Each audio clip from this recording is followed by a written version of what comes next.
Spiritual Tips for Meditators. Part 2. By Propizan Vizalo. Means and Ends of Meditation. Since I would like you to take this opportunity to listen and learn from Luangpor Teean, I will not take much time. I will just speak a little bit to comply with his request. Later, you can request him to share more or answer your questions. I think what Luangpor Teean said is fundamental to the Buddhist teachings. He stresses mindfulness. It is very important to practice mindfulness, for it is the heart of Buddhist meditation. When speaking about meditation, we have to bear in mind that there are many kinds of meditation, both formal and informal. In fact, meditation is not an exotic method that has to be imported from the East.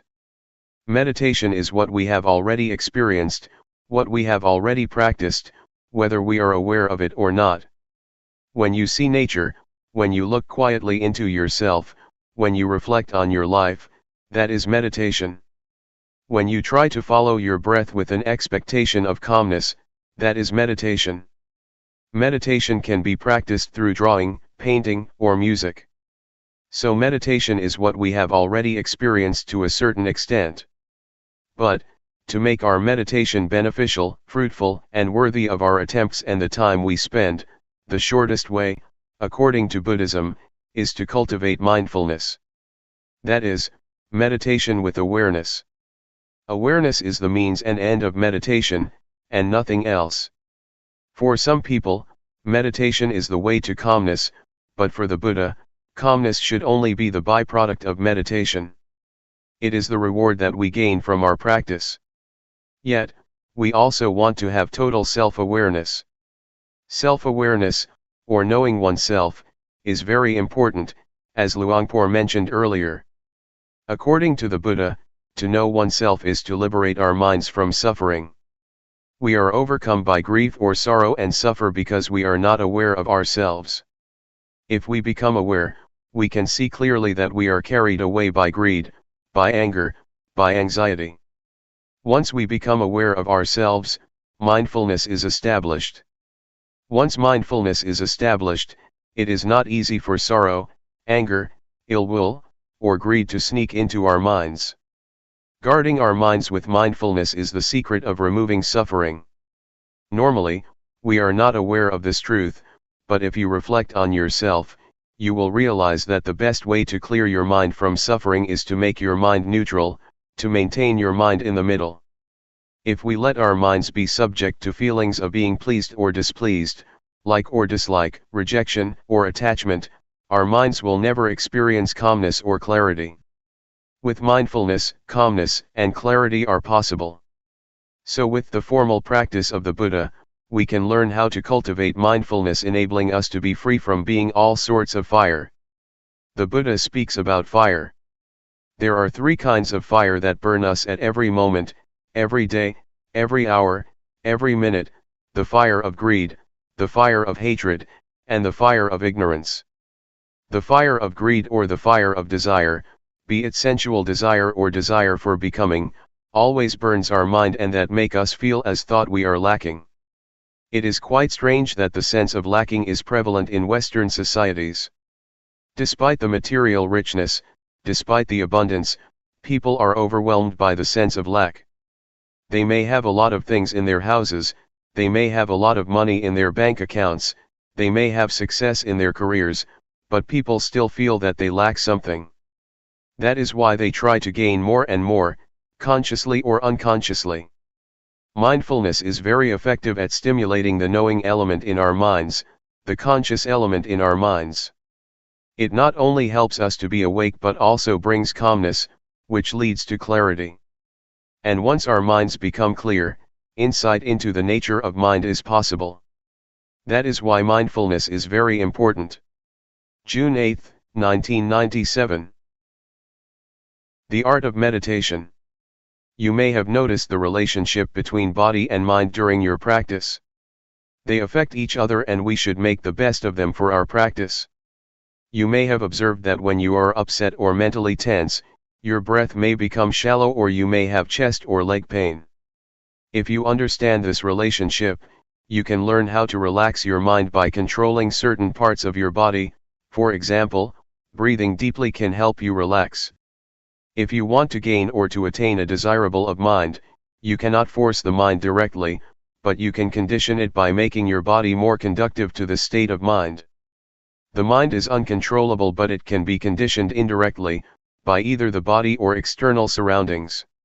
For example, if you are in this room, you may feel drowsy, but if you go outside, you are refreshed because of the open air, the open space. The drowsiness disappears. That is the relationship between external surroundings and the mind. Use this knowledge of the relationship to the benefit of your mind. If you sit upright during sitting meditation, for example, it is easier for the mind to collect, to concentrate, and to be calm, but if you lean against a wall, you may be sleeping. If you feel very tense, lying down will be helpful, but if you feel normal, lying down will make you sleepy. This is the relationship between body and mind. Please learn how to take advantage of this relationship to improve your practice. During walking meditation, for example, if you feel distracted or your mind becomes busy and wanders without end, walking more slowly can slow your mind. Your mind will be less distracted. The speed of your walk can affect your mind. If you feel tense because of your inward attitude, your mind turns to look inward, stopping the thinking process. In this case, walking faster can help to release the tension. The position of your head also affects your mind. As I told you a few days ago, if you lower your head too much, tension tends to arise because your mind is turning inward. But, if you walk and have an indefinite gaze outward, your mind wanders easily and can be easily distracted. So, positioning your head appropriately will moderate your mind. You have to find the speed that is appropriate for you, not too fast, not too slow. This is an art. Meditation becomes an art because you have to find the balance on your own. If you walk too slowly, your mind becomes tense because it looks inward and concentrate too much on the body and on the thinking process, so you have to speed up. There are two extremes. One is to wander a lot distractedly, and the other extreme is to take it very seriously, to push oneself very hard, trying to stop or to suppress the thought. The one just follows the thoughts, the other wants to stop the thoughts. These are the two extremes. In this practice, we neither stop nor follow the thoughts. But how? This is the point of balance. I myself have to adapt. When I feel tense in my legs, I walk slowly. If I walk any faster, I cannot get through the 7 days retreat. Normally, I do not practice the intensive retreat for the whole week, just for a whole day. The rest of the week I do it indirectly and then I may do something else. But to practice 7 days, we have to learn how to do it without being exhausted. It is like marathon walking. If you push yourself very hard at the first kilometer or on the first day, the rest of the days will be disastrous. You have to know how to save your energy so you can go through the whole retreat or marathon. There is no one standard or formula for everybody. You have to find your own way. If you feel tense, it is better for you to look far to relax. When I first practiced, I looked inward so much during the first 3 weeks that I developed a lot of problems. I could not raise my hands or sleep because I tried to suppress my thoughts. I had to cure myself. To turn my mind outward, I had to look at a specific point, during my walking meditation for almost 3 weeks before I felt better. I think for me to look forward, to look far, is good in that situation, but after that I have never used the method again. Now I just look down on the floor but not too much. Luangpor just said, feel relaxed, and just be aware, but I did not know how to apply his teaching to my situation. I think what Luangpor said about the balance is very important. To be aware is to be on the middle ground between following your thoughts and suppressing them. I like to compare awareness to an egg. If you hold an egg tightly, it will break, but if you do not hold it, it will fall. So, you need to hold the egg firmly but not too tightly. For awareness to be possible, you have to handle gently, as if you are holding an egg. If you force your mind to concentrate, to stop thinking, to achieve something better, or whatever, you are going to crush the egg. But if you feel completely relaxed and do not take it seriously, it is like dropping the egg. So, in this method of practice, just hold your mind gently. It is how to do this that is the problem. Nobody can tell you. You have to know how to gauge and how to adapt your mind. It is like riding a bicycle, you have to hold your body in balance. If you are stiff, holding the handles of the bicycle very tightly, your whole body becomes tense and you will fall. So, bicycle riding is the art of keeping your body as well as your mind in balance. The same goes for meditating. You have to hold your mind in balance, neither too relaxed nor too tense. How to reach this point is the art of the meditator, and this is the problem. When I first practiced, I found it difficult to reach this point because normally we tend to be at one of the extremes, either forcing ourselves or just letting things loose. For the practitioner to arrive this point, one needs to have experience with oneself and learn by oneself. If you arrive this way and know what the middle ground is between the two extremes, you will find it easy to practice without tension. You will be able to work the whole day without a problem. At the same time, you will be able to effectively handle undesirable thoughts. Previously, when we had distracted thoughts or a scattered mind, we responded to in one of two ways, either following it or suppressing it. But if we know the middle way, we will find that just acknowledging our mental condition, just noticing the thought that arises, it will disappear or fade away, without our having to make an attempt to suppress it. In order to reach this point, our attitude is very important. If we want to achieve calmness, to develop mindfulness, or to gain something, we tend to suppress our thoughts. We do not want to be distracted, so we try by all means to stop distractions, thus bringing ourselves lots of problems, mentally and physically. So, just take it easy. Attitude is very important. To take it easy does not mean that you do not make any effort, but rather, practicing the whole day and making lots of attempts. The point is how to make such attempts without having anything to gain. You came here and you must have been motivated by some expectations.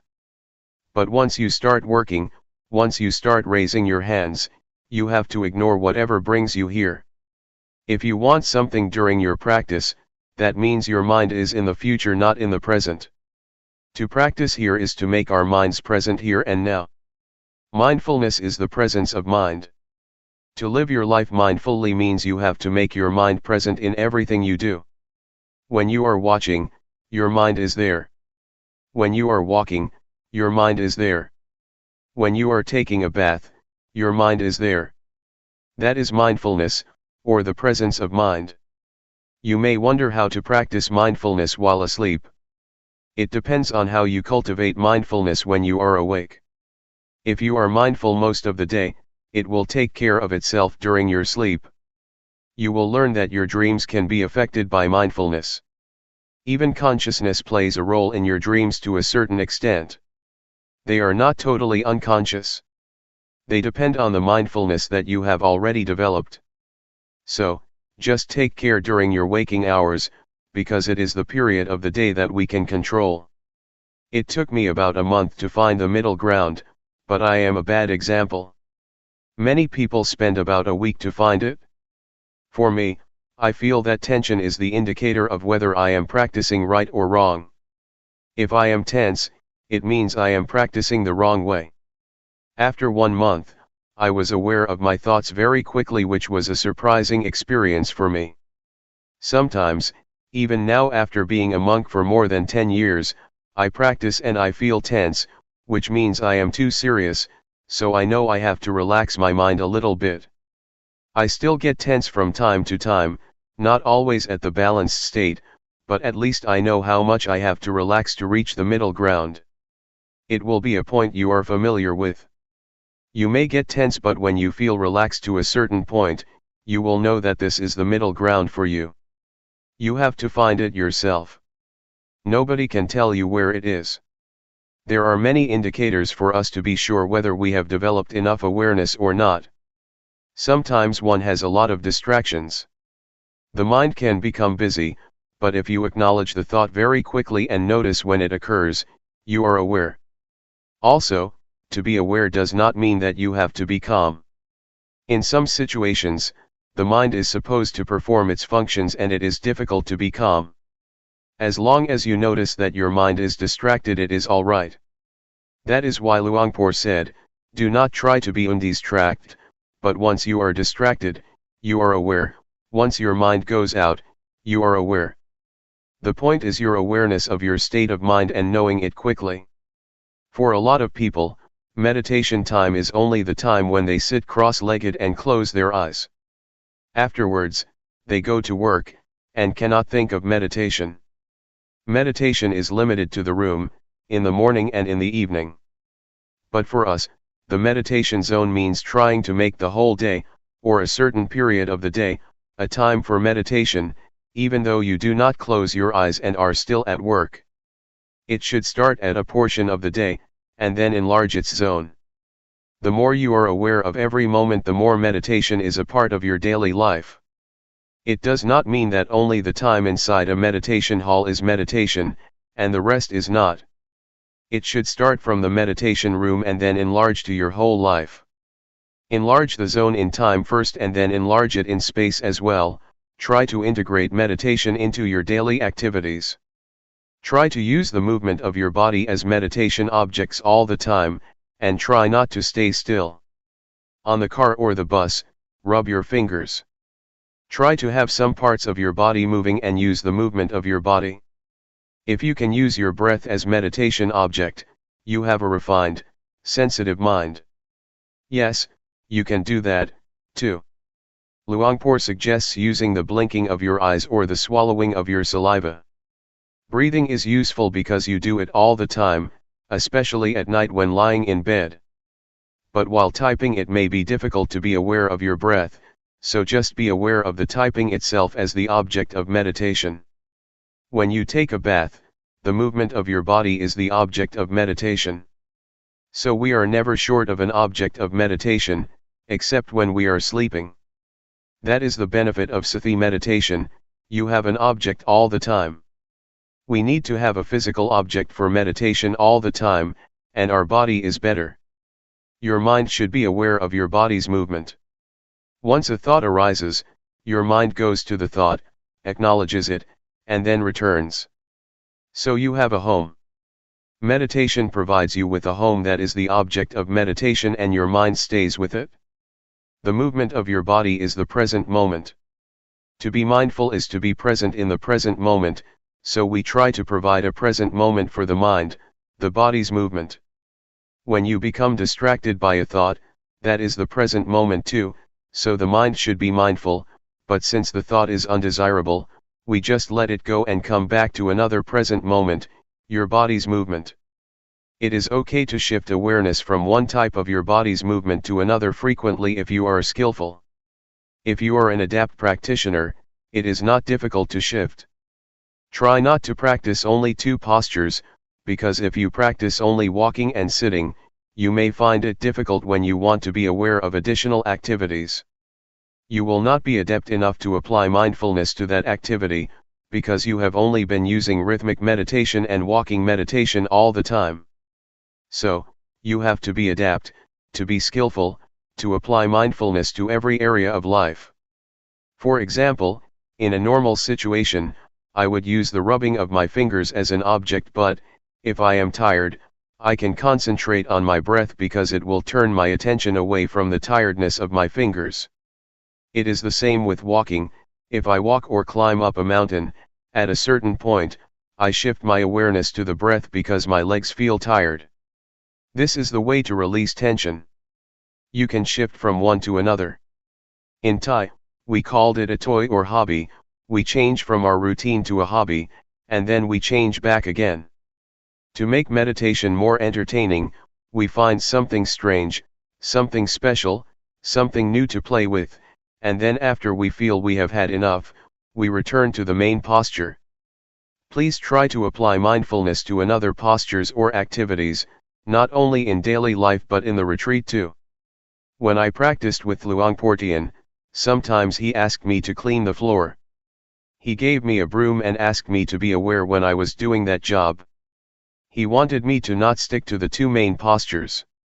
During the first few minutes, I felt disturbed, unable to be mindful of the work, because I had limited my activities to only two postures, and did not know how to apply mindfulness to that work.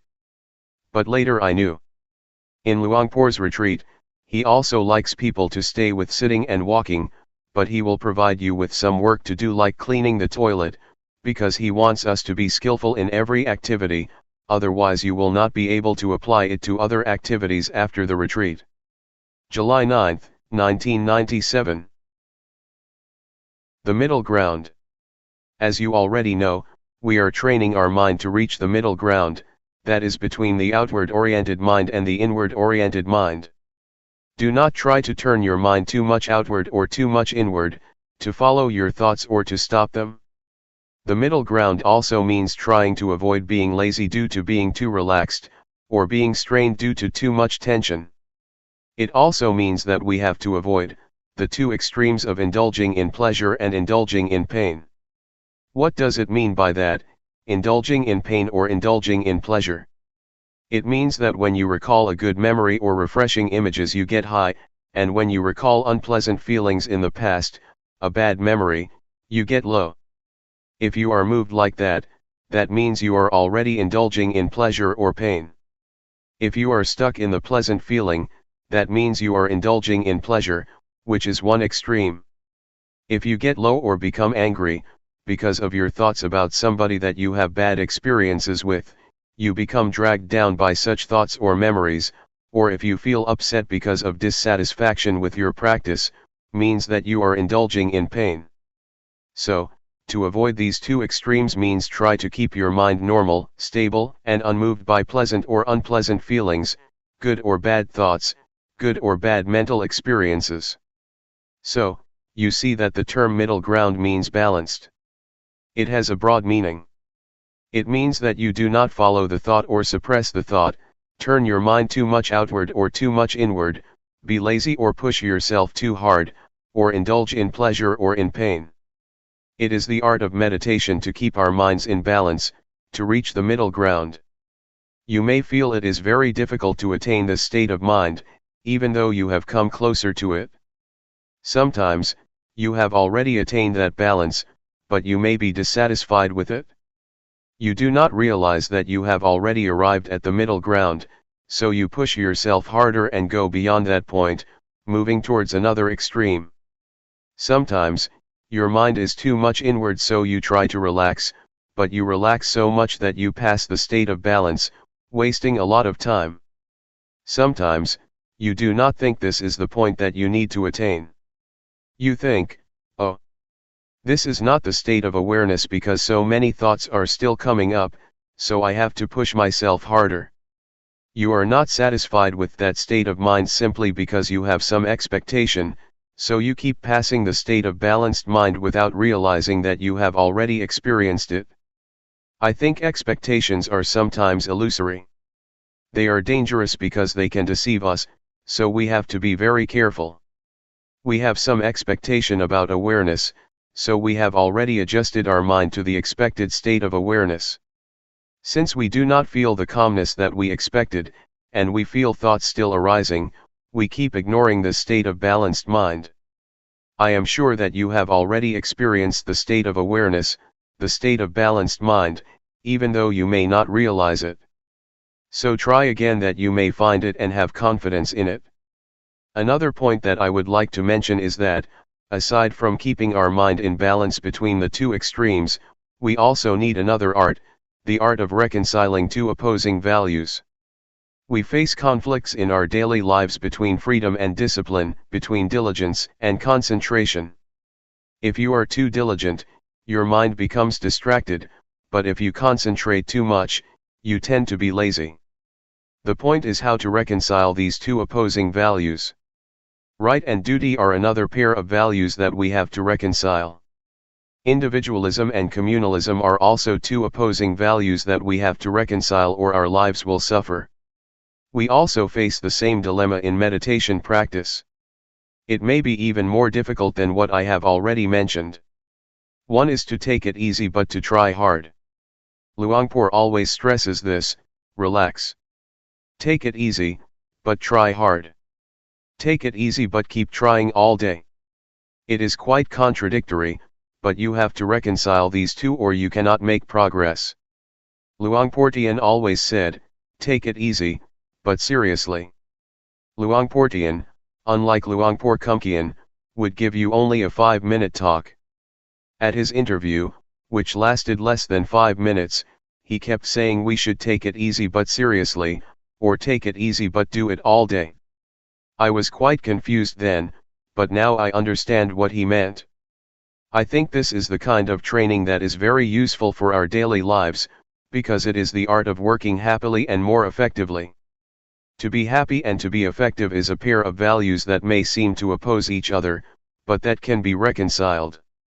During the practice, you have to learn not to expect anything, to just work. If there is too much distraction, that is okay. If you suffer, that is okay. If you are frustrated, that is okay. You have to learn this attitude, because if you want to gain something, to attain calmness, to be aware of your thoughts as quickly as possible, you will be inclined to keep turning your mind inward, trying to suppress your thoughts. You will keep watching your thoughts all the time and end up ignoring the awareness of your body. Luangpor always emphasizes that we should grasp our awareness of the body, and ignore our thoughts first. But normally, in my experience, I seldom remembered this instruction. I tried to stop my thoughts, to suppress them, because I wanted to win. I did not have much time, so I wanted to attain the result as soon as possible and I got stuck. After 3 weeks, I could not practice anymore. I could not do the hand postures because once I moved my hands, after only a few minutes, I got a headache and I suffered. With a headache and a lot of pain, I could not sleep. I made a vow to practice with Luangpor Teean for 1 month, and 3 weeks had already passed with only 1 week left. Feeling hopeless, I decided that I would leave the temple after I finished that week. So I just walked without any expectations, just waiting for my time to finish. I just kept walking because I could not do anything else. That week was very good for me because once I did not have any expectations, did not have any hopes, and just walked to waste the time, just trying to ease my tension to turn my mind from inward to outward, I felt that mindfulness suddenly developed a lot, because I did not mind anymore. June 11, 1997. Practice independently. The truth, I think, you have to see it. You have to see the truth for yourself. If I tell you, it will not be your truth, but an academic or indirect experience. I suggest you not use your intellect to find the truth but direct experience, you must realize it by yourself. Sati, or mindfulness, is a capacity of mind to recall. When you walk in meditation, you think about your work next month, the body walks but the mind goes somewhere else. Then, you recall that you are supposed to be mindful while walking. That is mindfulness. When your mind comes back to walk, you feel the sensation of walking and have clear comprehension. That is awareness. It is very important for us to try to experience awareness directly. It is also a capacity of the mind. One cannot experience awareness through thought or the intellect, for it is beyond the realm of intellect. You have to experience it directly with your feelings. We use a lot of thought, a lot of intellect, but rarely the faculty of feelings or awareness. When you want to touch something, you have to touch it with the hand, not the glove. Intellectualizing awareness is like touching something through gloves. It is not awareness, not a direct touching with your mind. I would like to recommend you to practice independently. Independent of what? First, be independent of time. When you walk or practice, do not worry about the time. Some practitioners set the time, saying they will walk or sit for 1 hour. Then they set the clock in front of them. This will make hell out of their practice because they are concerned about the time, whether they have completed the hour or not. Even with 30 minutes left, they still worry. They are anxious about when they will reach the hour. Do not worry about the time or the clock. Practice without any references, allowing your mind to get in touch with mindfulness or awareness. Sometimes you are also concerned about other people. Why does this person walk so quickly? Why does she walk so slowly? If you keep asking and comparing yourself with other people, you will not be sure whether it is good for you to walk slowly or quickly. That is why you should practice independently, unconcerned with other people. You have to find your own way, the suitable speed or suitable pace for yourself. Everybody has his or her own way of practice. Please ignore what the other people do, just be concerned with yourself. Another thing that may cause you anxiety is the notion of awareness, or the concept of mindfulness. You have some idea about awareness or mindfulness. When your experience does not fit with that notion or idea, you feel unhappy, you feel uncertain, you feel unsure about the practice. Please forget whatever notions you may have about mindfulness or awareness, even words by the master, or the teachers. The master said that awareness is like this, and mindfulness is like that. You become attached to these words. When your experience does not fit with these words or ideas, you feel unhappy. When I first practiced, I was confused. Somebody said you have to be aware like this, but the other master said you have to be aware like that. I was bewildered. Which one is the real awareness? It is difficult to explain what awareness is like. You cannot convey awareness by words, but have to know it from your experiences. This is true even of color. When you see this robe, you know exactly what color it is, but to express it out loud people use different words. Somebody says this is yellow, but others claim it is orange. Different people use different expressions even for the same thing. Please ignore these references. The fourth thing to be independent of is the previous results that you may have obtained. Yesterday, you experienced calmness, you achieved wonderful practice, and then you want your practice right now to be the same. That is another kind of reference that you should avoid.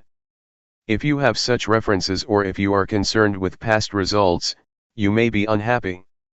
They will never fit with one another. Ignore the results of the past and start again at the present moment. Practice independently, independent of previous results. It is already the past, let us ignore it. However good your experience was, be it calmness or tranquility, do not try to repeat it again or you will be disappointed. Why? Because you have some expectation, and expectation makes your mind out of balance. To practice like this, balance is crucial. You have to keep your mind in balance. Desire or expectation tends to push your mind out of balance. Therefore, forget whatever happened to you, even your expectations. Be careful with expectation. When you expect something, you have preconceived notions about it. If experience does not conform with that idea, you reject the experience. There is a story that is very instructive. An individual on a sinking boat prayed to God for help. Being very devout and sincere, he sincerely believed that God would help those who have faith in him. During his prayer, a lifeboat came by and asked him to join. He said, "No, I believe God will help me, because he never ignores those who have faith in him." So, the lifeboat left him behind. 1 hour later, the sea level was already at his chest. A fisher's boat came. He said, "No. God will help me." Another hour later, the sea level was already up to his neck. A patrol boat came. He replied again, no. So, he drowned and went to heaven because he was a good person. When he met God, he asked, God, why did you forsake me? I prayed for you even at the time of crisis. God replied, you fool. I sent 3 boats to help you. Why didn't you take the boat? The man expected a miracle. In reality, no miracles happen. God's action is not miracle, he works through ordinary events. So, with expectation, the person tried to reject even the help of God. Do not be too concerned with expectations, or you will reject the experience that you have already achieved.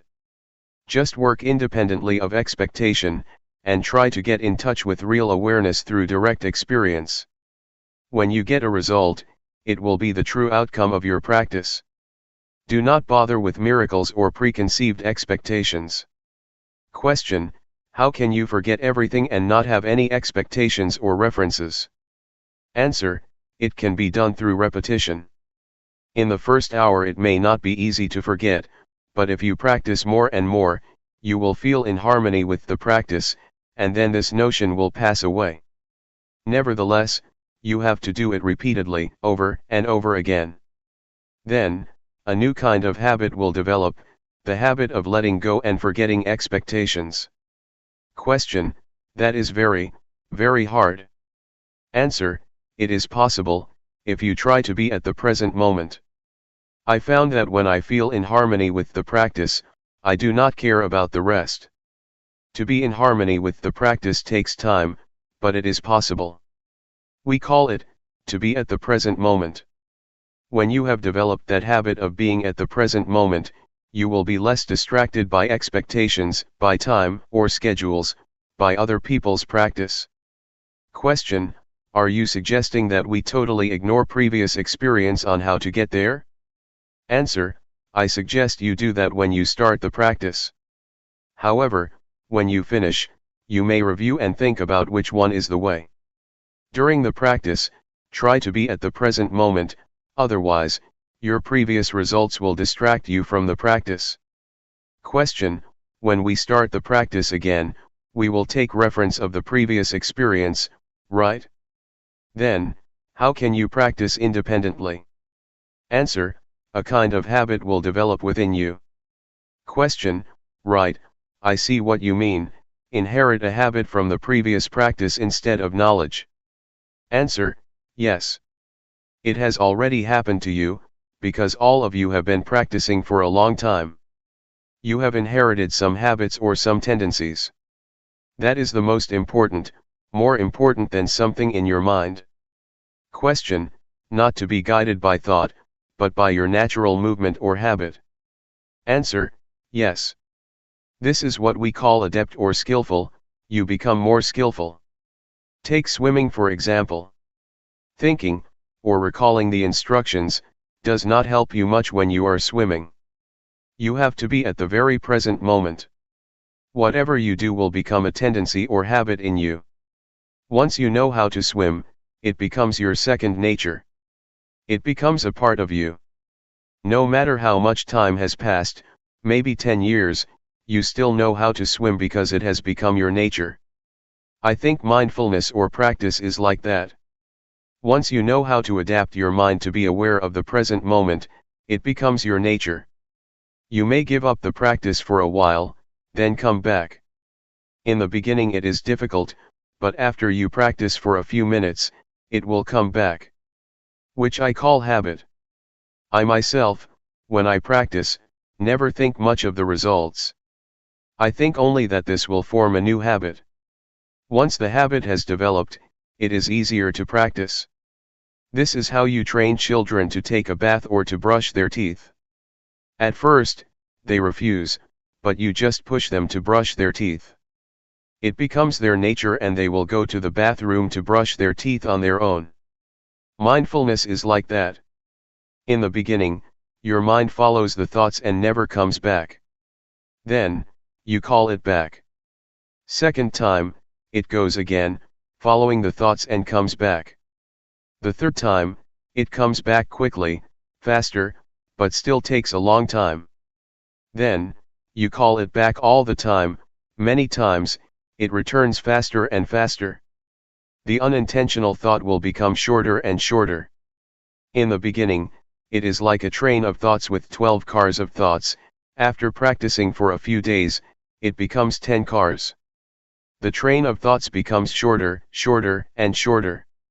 Then, only one car of thoughts, because your mind becomes faster. It is the habit of the mind to come back faster. This is what mindfulness is. You need not to stop the thoughts. Your mind will come back on its own. July 8, 1997. Harmony within.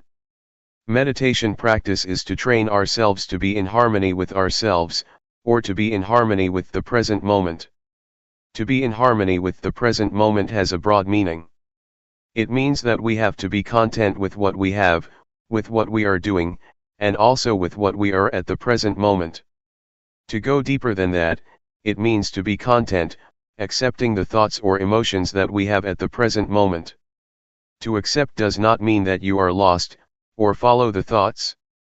That is not acceptance. Accepting means keeping our mind normal, not reaching to the thoughts whatever they may be. This is the only way to free our mind from all kinds of thoughts or emotions. Whether they are positive or negative thoughts, pleasant or unpleasant emotions, agreeable or disagreeable feelings, just observe them and learn to come to terms with them. People, in general, are likely to react to the thoughts or emotions that they have. To be precise, they are not reacting, but attached, or clinging, to the emotions or thoughts that arise, even unpleasant feelings. It may sound strange, but we do cling to unpleasant feelings or emotions. You may have noticed that when we experience anger, we never try to let it go. We keep recalling the incident that causes us anger, and keep reminding ourselves about the behavior of that person that upset us. We cling to that negative emotion or experience and never try to let go of it. We may want to, but we never try. We just cling to it, grasping the anger, the anxiety, or whatever. Thus we cannot sleep at night, because we keep thinking about this and that despite the fact that they are unpleasant feelings, emotions, events, or experiences. That is why I say we cling to it. We do not accept it the way it is, but cling to it. That is what the Buddha called indulging in pain or indulging in suffering. In the first sermon of the Buddha, he mentioned two extremes, indulging in pain and indulging in pleasure. Buddha advised us to avoid these two extremes. To indulge in pain does not mean that we torture ourselves as the Buddha did, when he tried to attain enlightenment through ascetic behavior. He refused food and slept on nails. That is indulging in pain, but all of us never do that. Still, we indulge in another kind of pain, mental pain. When anger arises, we are lost in anger. When anxiety arises, we are caught up in anxiety. We grasp it, grasping anger, clinging to anxiety. This is indulging in pain. We have already fallen into the extremes that the Buddha suggests we avoid. The same applies to indulging in pleasure. Normally, people think that to indulge in pleasure means indulging in sensual pleasure, like a playboy, to have new spouses, to enjoy themselves in the casinos, theaters, nightclubs, etc. Yet, you have already experienced indulging in pleasure mentally. When pleasant feelings arise in your mind, you cling to them and enjoy them, do you not? We are always caught up in the agreeable emotions and feel content with them. This is indulging in pleasure, another extreme that the Buddha instructed us to avoid. You may have realized that you have already indulged in those extremes during your practice. That is not the middle way that the Buddha suggests we traverse.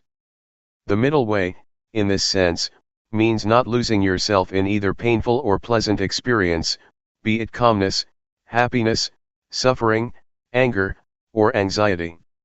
Do not become lost in those feelings or emotions. Just accept them as they are. When pleasant feelings or good thoughts arise in your mind, you tend to follow it, do you not? When you encounter unpleasant feelings, you want to suppress them, do you not? But that is not an act of acceptance. To accept means to observe, to see, to recognize, and to let go of it. This is the only way to be free from all kinds of feelings or thoughts. I would like to urge you to learn how to come to terms with all kinds of thoughts and emotions that arise. You will find that once you accept them, once you observe them, they will gradually pass away. This is the best way to let go of them, the best way to liberate ourselves from them, the best way to get rid of them. Not to stop them, but to observe them, and they will gradually be dissolved. This is the middle way that the Buddha suggests, to indulge neither in pain nor in pleasure. Not only in the physical or sensual aspects, but also in the more delicate mental aspect. This is the aspect or level that people always fall into, without realizing that it is not the middle way the Buddha suggests. Is it clear to you? Just to elaborate what Luangpor said, to see, but not to identify with it. If you identify with it, you have already indulged in both pleasure and pain. Just see it as it really is, do not be overjoyed or upset by pleasant or unpleasant feelings. This will keep our minds stable. That is what we call accepting the way we are in the present moment, and being in harmony with the present moment. That's all for this morning. Thoughts always trick you or make a fool of you. They need your attention, as a child always asks for his mother's attention. They are very clever and have many tricks to fool you, to draw your attention. Persuading you, the thought says, come. Come talk with me. Come join me. Come interact with me. In the beginning, you may think that you know their tricks, but their tricks are endless. When I practice, I say to the thoughts, no, I will not interact with you. Whatever thoughts arise, I will turn my back on you. Yet, they have many new tricks to make a fool of me. Sometimes they ask, hey, why don't we think about the Dhamma? Investigating Dhamma is good, isn't it? So I jump into the thoughts, and later realize, oh, I fell into your trap again. That's all right. You should try to have strong will. Sometimes you have very beautiful and excellent ideas. You may think about the glorious past, a beautiful moment in the past, or somebody whom you would like to talk with. The thoughts will try to persuade you to interact with them, but you should have strong determination to resist their temptation. In the beginning, it may be difficult. With the support from mindfulness, with the strength of mindfulness, you will feel it increasingly easier to ignore the call or temptation of the thoughts. Later, you will find that it becomes your natural response because, after a period of practice, the temptations of the thoughts become less enticing and less powerful. Why do they become less powerful? Because the thoughts become shorter and shorter. In the beginning the thoughts are long, like a train of thoughts. Gradually, the thoughts become shorter, shorter and shorter. The shorter a thought is, the less powerful it is. That is why you will find it increasingly easier to turn your back on them, and accept them the way they are. Once a thought arises, do not bother with it. Just see it and say to yourself, that's the way it is. Whatever the thoughts or feelings arise, be they good or bad, wholesome or unwholesome, just see them without being disturbed or annoyed by them. Yet, in the beginning, you may feel upset with yourself, because you never realized that bad thoughts or evil ideas could arise in you. Some desire will come up, and you will have never realized that you could have such bad ideas, such evil thoughts. But, it will arise. If you are mindful enough, you will accept it. That's the way it is. Gradually the equanimity arises.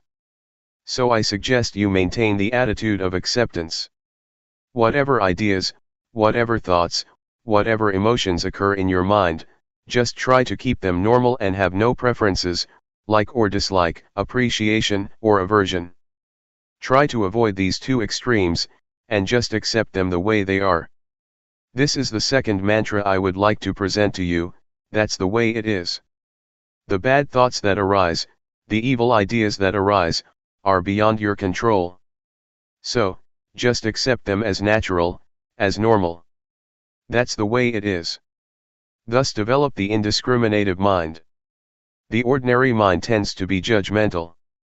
It always judges, this is good, that is bad, this idea is good, that idea is bad, I like this idea, I do not like that idea, I am content with these emotions, I am not content with those emotions.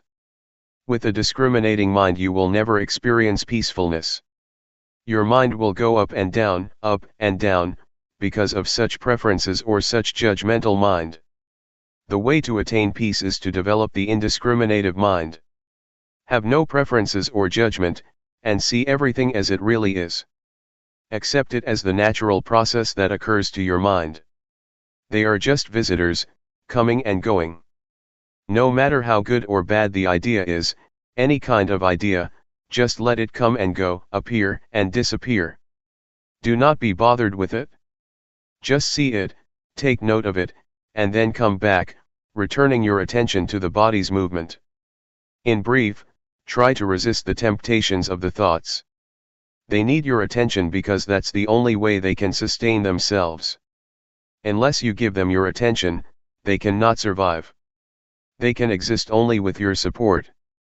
If you do not pay attention to them, they will just pass away.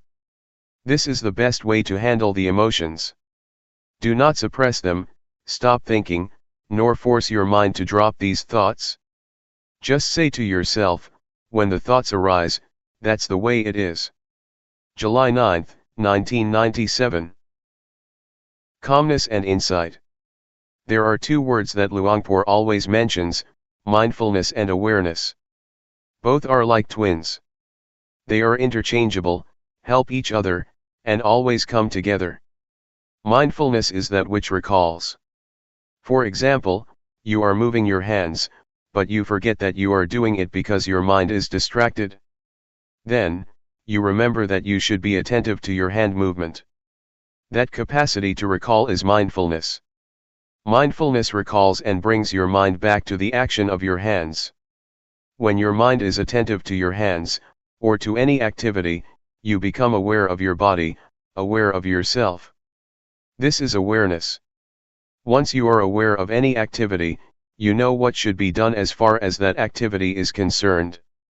This is clear comprehension, another function of awareness.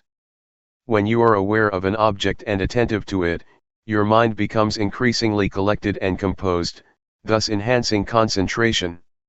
Awareness also gives rise to and strengthens mindfulness.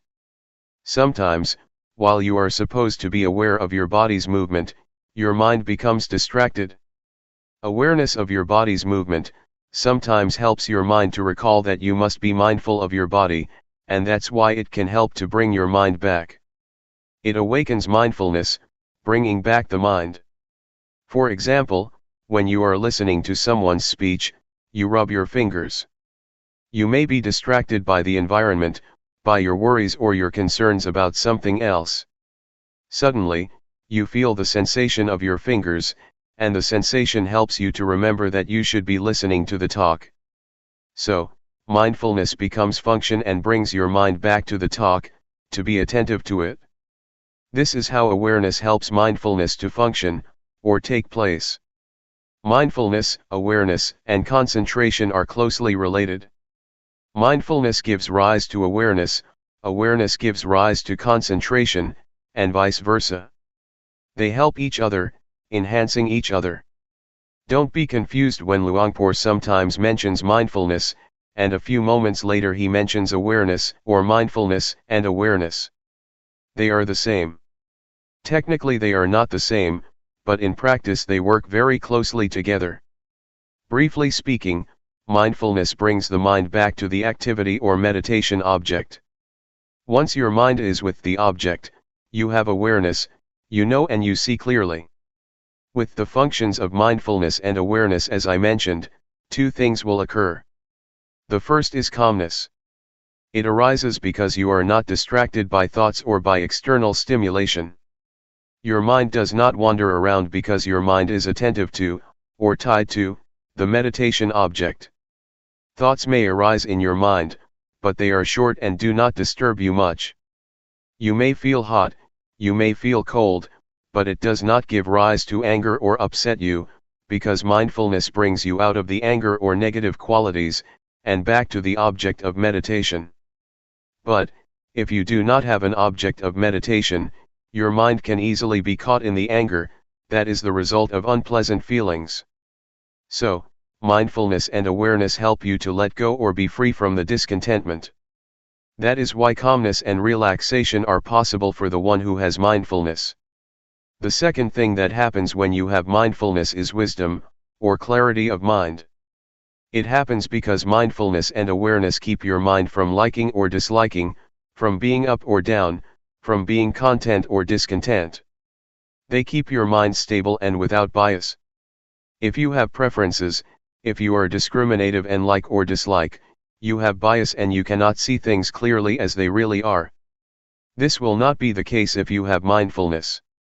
For example, when anger arises, you will not be caught up in it, you will distance yourself from it and see the anger. You do not reject anger, but just see it.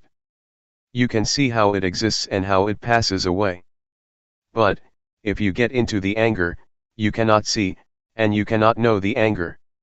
Just as when you are in this hall, you cannot see what this hall looks like, unless you go outside, only then can you see what the Kuan Yin hall looks like. You have to be outside so that you can see clearly what or where it is. How can you be outside the anger if you do not have mindfulness? Mindfulness helps you to be outside the thought and see it as really is. That is why Luangpor always emphasizes that, you have to see. You should know. You should not be lost in any kind of thoughts, be they good or bad, of pleasure or pain, so that you can see and know. Truth will reveal itself. In short, as I mentioned, there are two kinds of results that will take place, calmness and insight, or wisdom. Yet, you should bear in mind that calmness is not the primary aim of this meditation. The primary aim is insight. If you take calmness as the primary objective, it is easy for you to become lost in calmness, and then you cannot even see what it is. Just recognize that calmness is like this, when it manifests itself, and do not be overjoyed with it.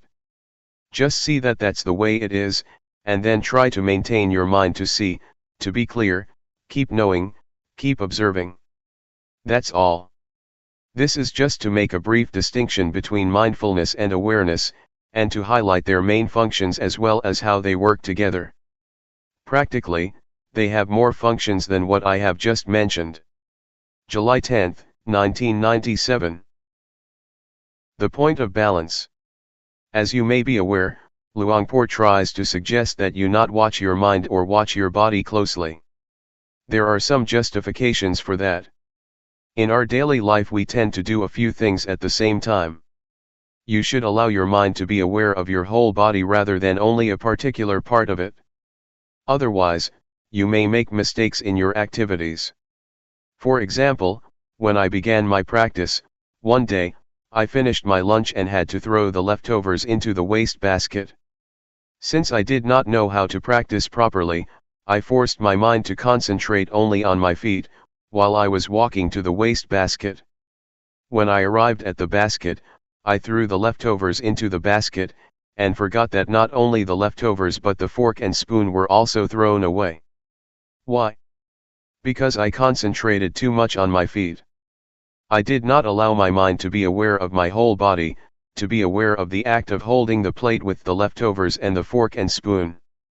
If you force your mind to concentrate only on one part of your body, you limit your awareness to that part and forget the rest. There is another story of a practitioner, who wanted to concentrate on every act of her movement in detail. Before she went to the office she had to get dressed. She concentrated on her act of dressing very consciously and very intensely.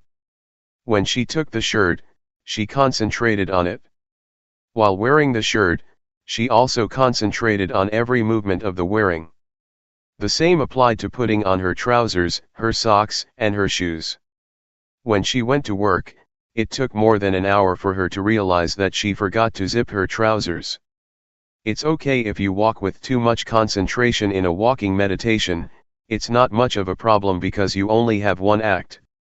Yet in reality, You have many acts at the same time. You walk and you hold something in your hands. When you drive a car, you have to look at the road, and control the steering and the speed with your hands and legs.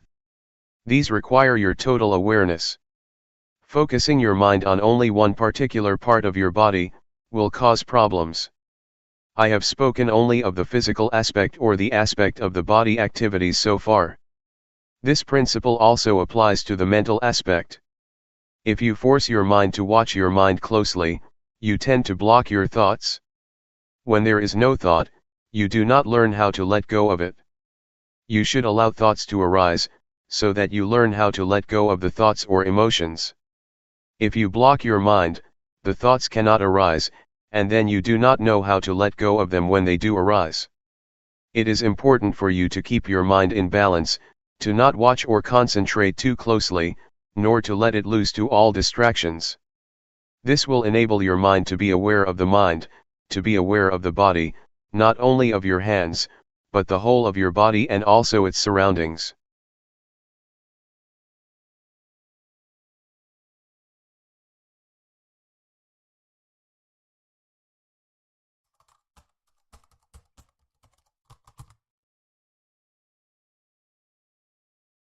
May all beings be at ease, whatever living beings there may be, whether they are weak or strong, omitting none, the great or the mighty, medium, short or small,